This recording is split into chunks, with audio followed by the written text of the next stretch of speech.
بسم الله الرحمن الرحيم. الحمد لله رب العالمين والعاقبة للمتقين، والصلاة والسلام على أشرف الأنبياء والمرسلين سيدنا محمد وعلى آله وصحبه أجمعين. همواره با مباحث ایمانی در خدمتتان می باشم.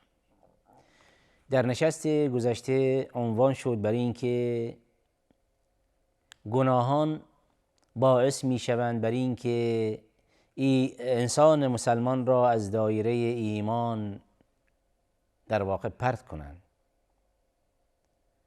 گناه ها باعث می شوند که ایمان نزد یک فرد مسلمان کاسته شود و در مقابل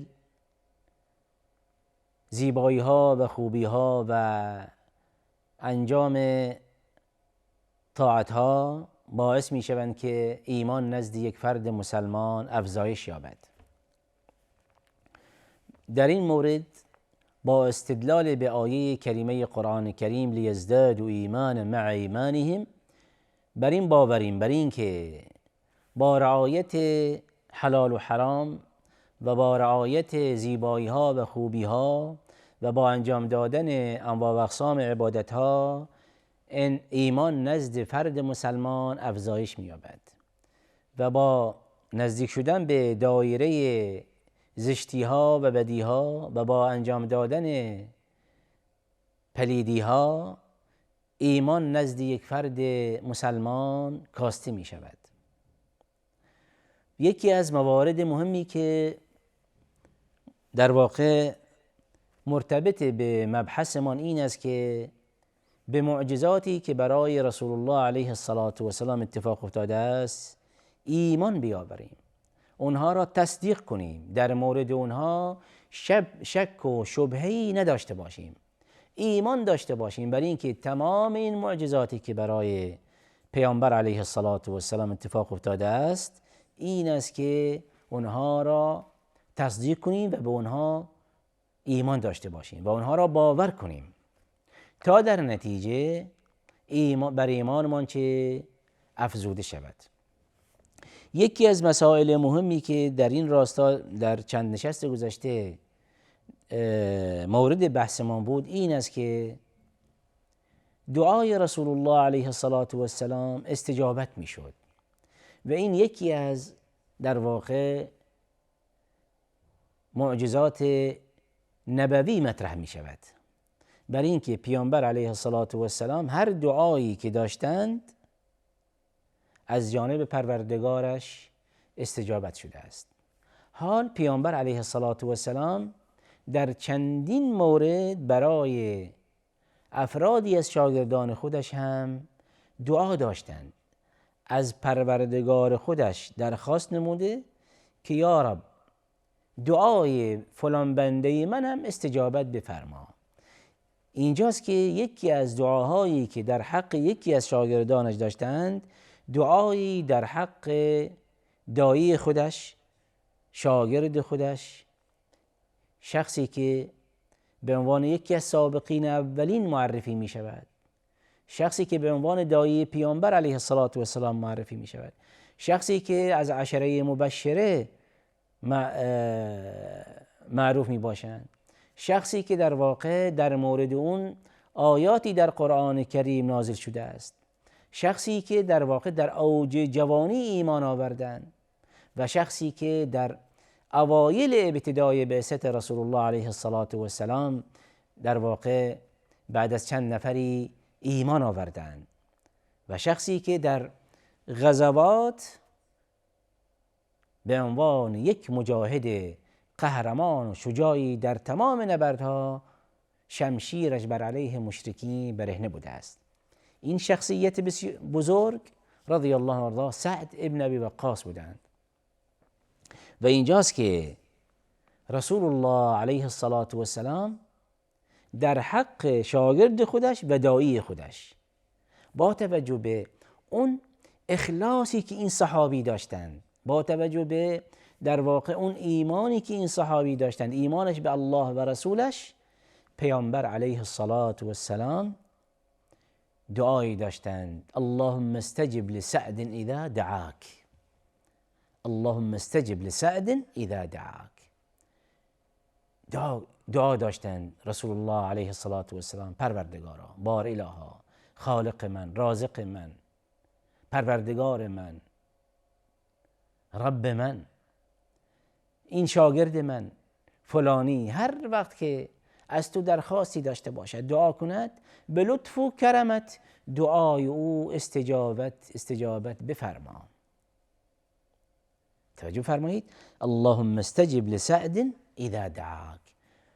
حال این به عنوان یکی از معجزات نبوی در دین مبین اسلام معروف می باشد. حال هر کدام از ما به عنوان یک شخص مؤمن این معجزاتی که برای پیامبر علیه السلام اتفاق افتاده بایستی چه؟ ایمان بیاوریم که هرگاه که رسول الله علیه السلام در مورد یکی از شاگردانش دعا فرمودند اون دعا صدق است. به اون ایمان بیاوریم و باور داشته باشیم که این دعا برای اون شاگرد تحقق می‌یابد. پس اینجاست که همین امر برای سعد بن ابی وقاص تحقق یافته. در طول حیات مبارکش سعد بن ابی وقاص به عنوان یک شخص موفقی بوده است با توجه به این دعایی که رسول الله صلی الله علیه و آله و سلم در حق سعد داشتند. و اینجاست که ثابت شده است با توجه به این روایت ها بر این که دعای سعد از جانب الله ذوالجلال پذیرفته می شود و سعد بن وقاص رضی الله عنه به عنوان مستجاب الدعوه معروف بودند. یعنی اینکه سعد هر وقت دعایی داشتند و راز و نیازی داشتند با الله ذوالجلال به لطف و کرمش دعای سعد استجابت میکردند. پس توجه بفرمایید که حال سوالی مطرح می شود که چرا سعد به عنوان یک شخص مستجاب الدعوه معروف شدند؟ چرا دعاهای سعد بن وقاص پذیرفته می شد؟ اولا به فضل دعای رسول الله علیه السلام برای سعد، یعنی الله ذوالجلال دعای پیغمبرش در مورد سعد پذیرفته است. این یک مورد و مهمترین سبب مستجاب الدعوه بودن سعد بن وقاص همین امر است که دعای پیامبر علیه السلام شامل حال او شده است.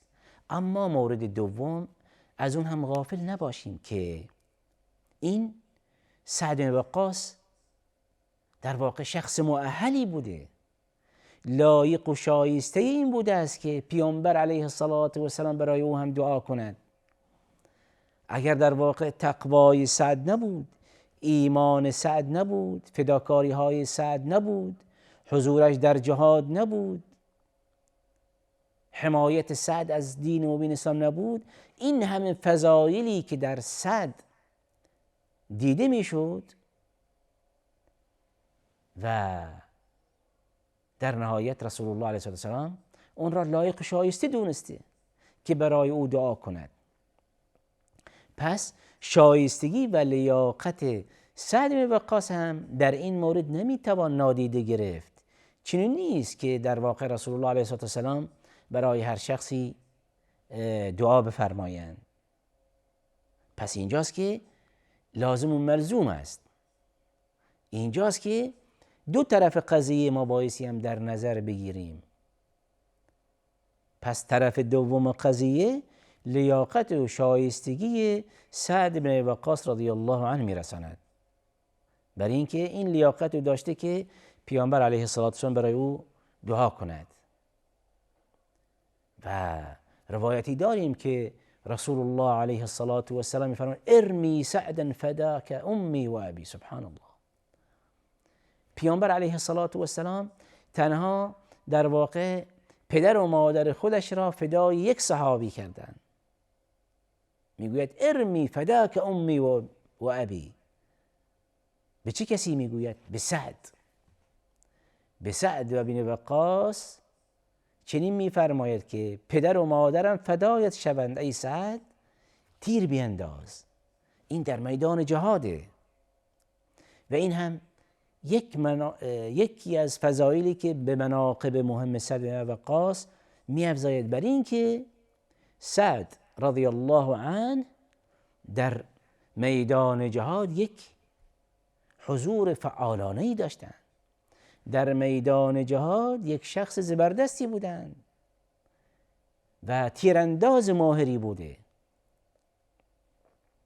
زبان زده عام و خاص بوده بین صحابه در تیراندازی. و اینجاست که پیامبر علیه السلام در مورد اون میفرمایند که ارمی سعدا فداک امی و ابی. توجه فرمایید چقدر یک در واقع انسان مؤمن به یک مرتبه از ایمان برسد، به یک علوی از ایمان، به یک مرتبه از مراتب عالیه ایمان برسد که رسول الله سرور بشریت، کسی که و ما ینطق عن الهوى ان هو الا وحی یوحى، کسی که هر چه بفرماید وحی است، هر چه بفرماید از جانب الله ذوالجلال می باشد. پس توجه بفرمایید که چنین شخصی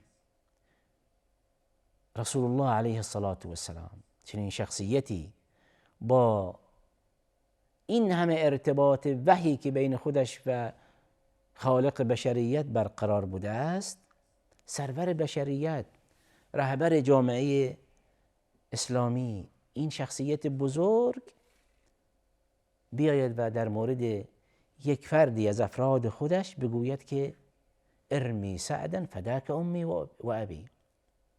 چقدر این فرمایش زیبایی است و چقدر این فرمایش بسیار بزرگی است که در واقع بیانگر شخصیت والای سعد بن وقاص میرساند. امر بسیار مهمی است برای اینکه پیامبر علیه السلام در مورد یکی از شاگردان خودش چنین بفرماید، به او بگوید پدر و مادرم فدایت شوند. سبحان الله.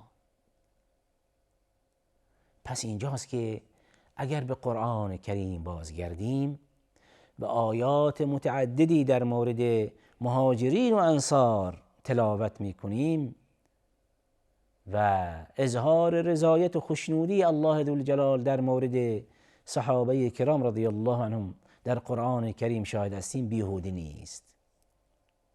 کسانی که توانستند در واقع رضایت و خوشنودی پروردگار جهان کسب و جلب کنند، مشخص است که چه افراد بزرگی هستند. اینها تربیت شده بیت نبوتند، بزرگ شده در واقع بیت نبوت می باشند. اینها تربیت شده سرور بشریت علیه السلام، استاد اونها پیامبر علیه السلام بوده. و اینجاست که این افراد به عنوان افراد زبده و گزیده بشریت معرفی شدند. خود پیامبر علیه السلام اینها به عنوان گزیده بشریت معرفی نموده است. حال چرا پیامبر علیه السلام این افراد و از جمله شخصیت مورد مبحثمان سعد رضی الله عنه به عنوان گزیده بشریت و به عنوان زبده بشریت معرفی نموده است؟ قبل از اون الله ذوالجلال اونها را تزکیه نموده. والسابقون الأولون من المهاجرين والأنصار والذين اتبعوهم بإحسان رضي الله عنهم ورضوا عنه. صحابه کرام از مهاجرین و از انصار بودند. الله ذوالجلال از همه اینها اظهار رضایت نموده